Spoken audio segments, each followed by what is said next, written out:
Comtesse de la Suze is a figure that connects several European countries, both by her life and by her literary works. Her elegies were widely circulated not only in France, but in England and in Russia in the 17th and the 18th centuries. And actually after that, she fell into oblivion in a way similar to Sidney's Arcadia. So, nevertheless, she is a very important figure for her time, and I divide my paper into two main parts: a biographical one, which incorporates some new manuscript material, and a literary one, which is actually dedicated to her poetic writings and their reception throughout early modern Europe. Henriette de Coligny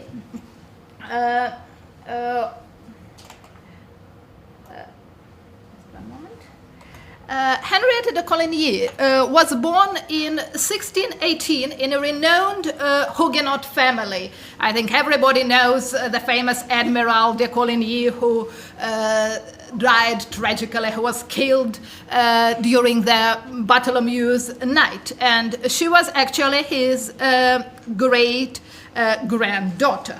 And since her teens, she had found herself in the center of French cultural life. She entered a famous salon of Marquise de Rambouillet at an early age, and thus became a part of French salon culture, refined culture where women played leading roles. In the early 1640s, she got acquainted with a young Scottish nobleman, Thomas Hamilton, 3rd Earl of Haddington. And this is the first very interesting part of her life story, because Thomas was a member of an influential family with strong connections with France. His grandfather, Thomas, 1st Earl of Haddington, was educated at the University of Paris and held a number of French books in his vast library, including a book by French women poets, Mother and Daughter de Roche. In 1623, together with other lords of the Privy Council, he recommended to King James Lord Colville of Carus, who intended to go to France to re-establish their gendarmerie écossaise. This is a part of the body of Scottish military units, the most famous being garde écossaise, bodyguards to the French kings.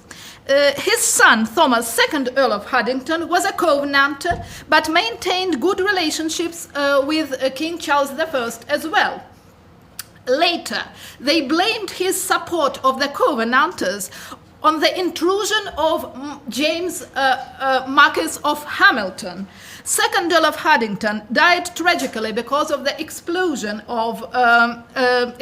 in the castle of Dunglass in August 1640, probably caused by the page Edward Paris, an Englishman offended by Earl's jokes on his countrymen.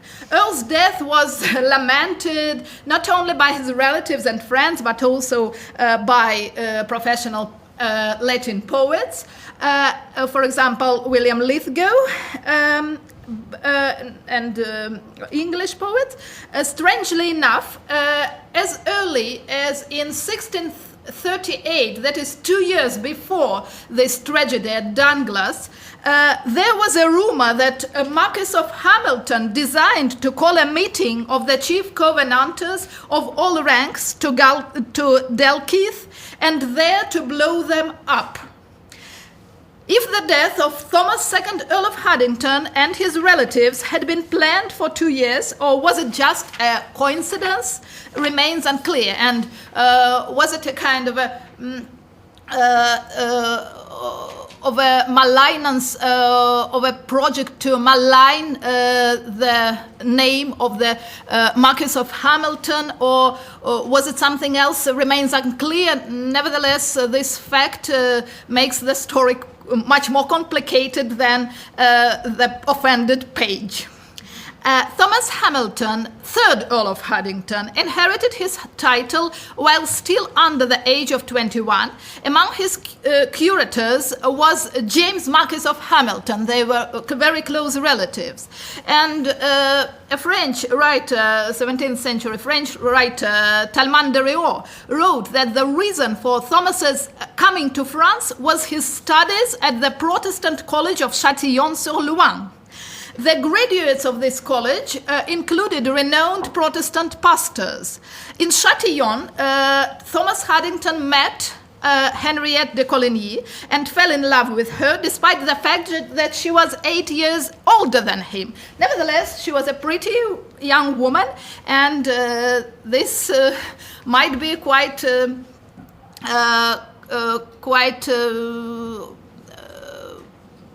story that could have happened, that he fell in love with this still young and witty woman.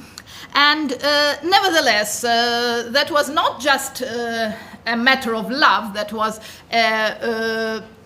a marriage of the members of two very influential families from two very different countries. So there were negotiations about their marriage, and they were going on since April 1643. And so there were negotiations about her dowry and about her jewels that were her own property, and the marriage contract was signed in Scotland by the Earl and his curators on the 13th of May, 1643, and on the 20th of July, he and his company departed from France, and the marriage itself took place on the 9th of August, 1643. His father and mother-in-law advised him to get a position of a captain of the Scottish Guard, that is Garde Écossaise, and there were negotiations to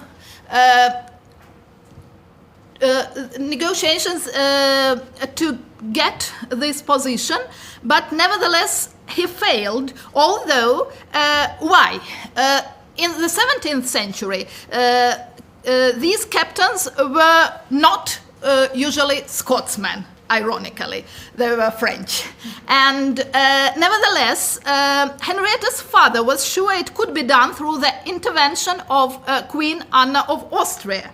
Thomas Hamilton asked the Earl of Lothian to support him in this enterprise by talking to the French Queen on his side and by contacting Cardinal Mazarin. As for Earl of Lothian, he was in France a year before, in 1642, and was busy with the restitution of the privileges for Scottish people there. Why Thomas Hamilton failed to become the captain of the Scots Guard is unclear.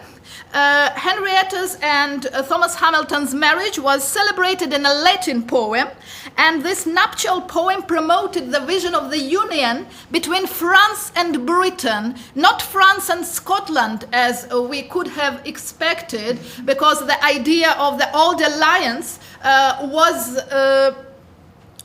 on at that time. It was revived in the 1630s and early 1640s, but here we see this very topic of the union between France and Britain. Nevertheless, there was a very interesting line, "Royal is your blood, Hamilton," pointing at the rights of the family to the Scottish throne.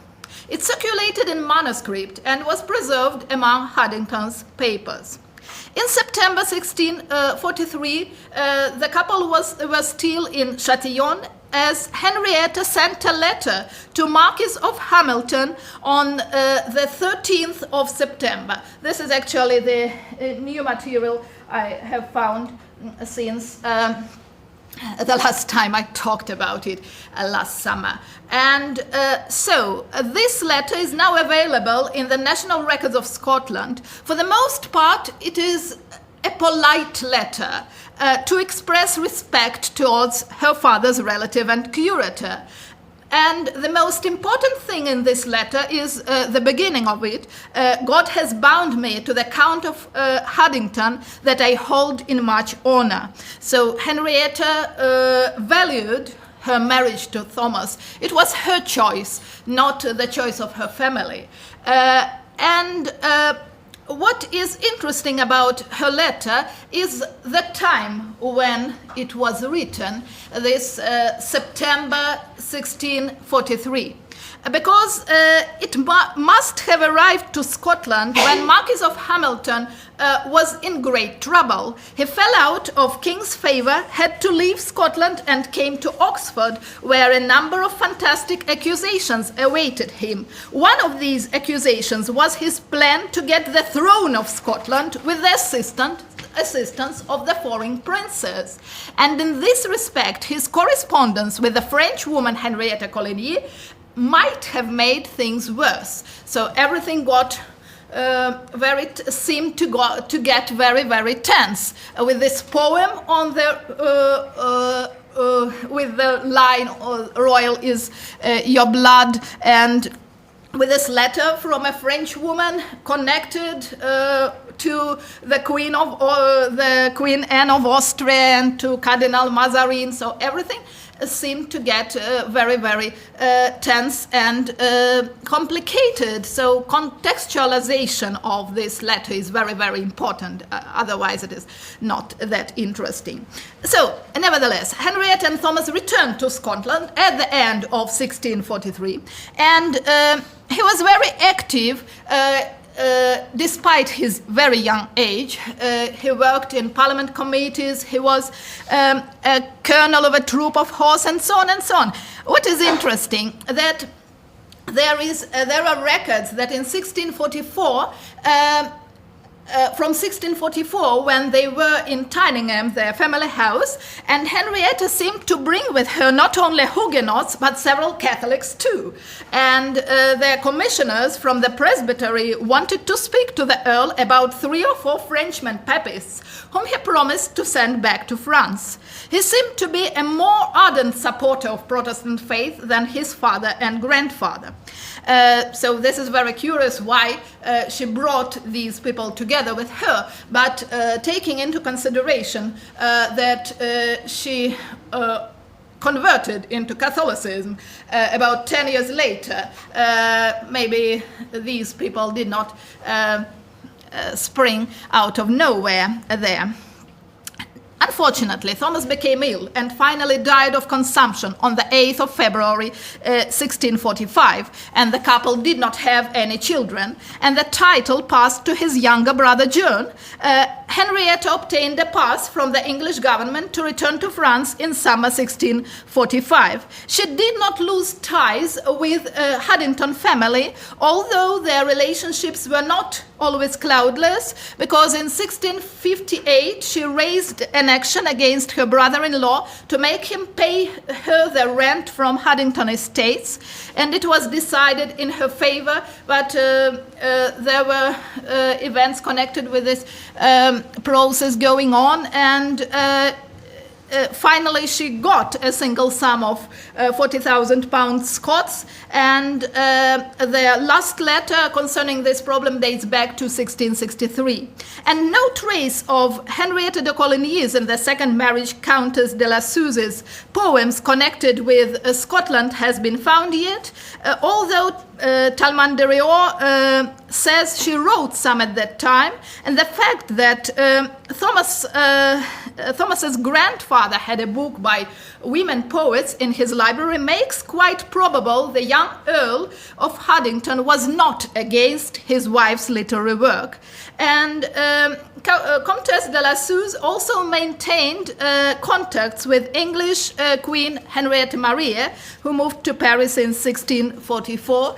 So she did not lose ties with England, with Scotland, but there are no evidences she ever visited these countries again after she left them in 1645. The end of the 1640s was a difficult period for Countess Haddington because she was forced by her family to marry a French Protestant nobleman, Gaspard de Champagne, Count de la Suze, in 1647, and he was infamous for his jealousy and drunkenness, and her second husband was actively involved in the events of the Fronde and had to leave the country no later than in 1653. And in the same year, in 1653, she converted into Catholicism. And in 1660, her husband came back and she decided to divorce him officially. And first, she wanted to decide to obtain a divorce on the grounds of oppression, but Count de la Suze appealed the decision in Parliament, and after that she charged him with impotence, and he failed to prove his abilities in front of medical doctors and matrons, and the divorce was granted and brought storm of comments, both praising and maligning her. She became addicted to religion in the last years of her life and also suffered poverty. One of her admirers, Christine, ex-queen of Sweden, even claimed that she died having nothing to eat. Henriette died in Paris in March 1673 and was buried in the Church of St. Paul. So, about her literary career, it started at the end of the 1640s, although there is some information she wrote several poems during her stay in Scotland. Her first volume appeared in 1653, and she was also a queen of the Recueil Collectif.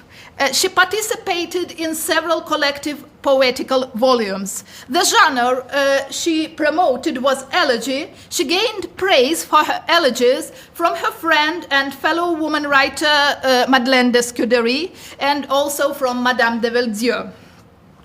She was described in the Dictionnaire des Précieuses by Suze under the name of Doralise.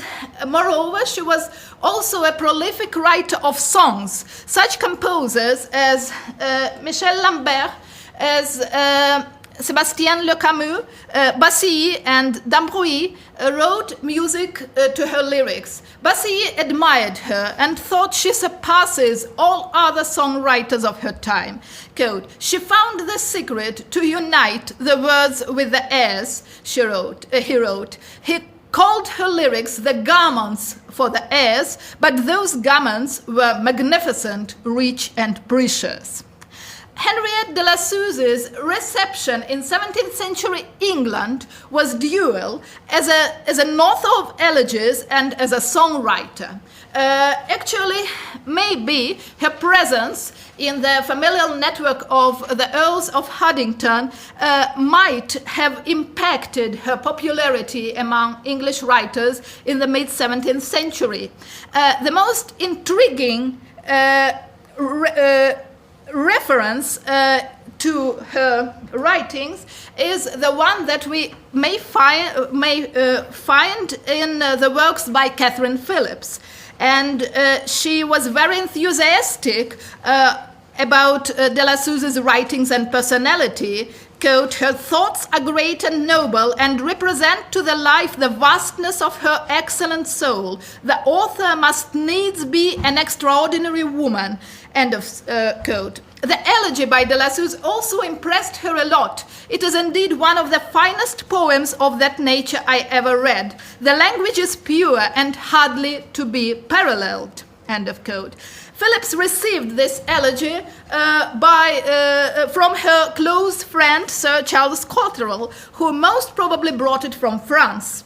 He also sent her an English translation of the elegy, which she did not like very much.